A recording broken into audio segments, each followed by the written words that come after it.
રોડના સમારકામની કામગીરીને લઈ મુખ્યમંત્રી એક્શનમાં આવ્યા। મુખ્યમંત્રીએ ધારાસભ્યોને 1-to-1 મુલાકાત કરી, રસ્તાના કામને લઈ ધારાસભ્યો સાથે 1-to-1 બેઠક કરી। મંજૂર થયેલા કામો ઝડપથી પૂર્ણ થાય તે માટે સૂચના આપવામાં આવી। આ વિશે વધુ જાણકારી મેળવી અમારા સંવાદદાતા હિરેન રાજગુરુ ફોન લાઈનથી જોડાયા છે। હિરેન, રોડના સમારકામની કામગીરીને લઈને મુખ્યમંત્રીએ શું આદેશ કર્યા છે?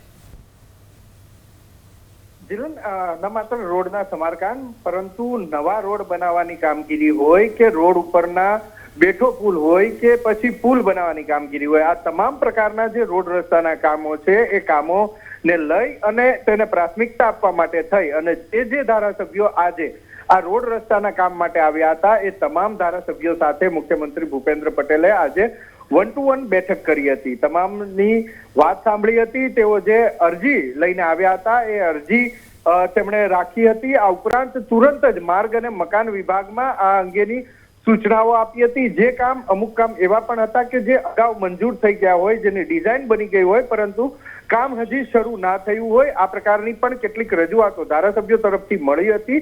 એ રજૂઆતને પગલે મુખ્યમંત્રીએ સીધી જ ઝડપથી સૂચના આપી છે કે જે કામો અગાઉ મંજૂર થયા છે, જેની ડિઝાઇન બની ગઈ છે, એસ્ટિમેટ નીકળી ગયું છે અથવા તો જેના વર્ક ઓર્ડર માત્ર આપવાના બાકી છે, ટેન્ડર પ્રક્રિયા પણ પૂરી થઈ ગઈ છે, એ કામ તાત્કાલિક શરૂ થાય।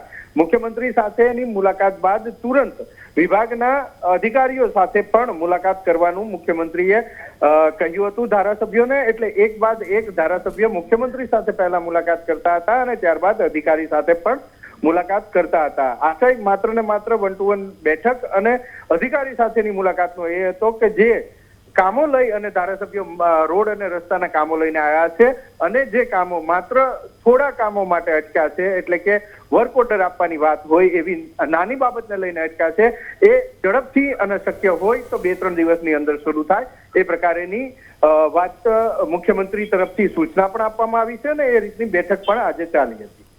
જી, આભાર તમામ જાણકારી આપવા માટે।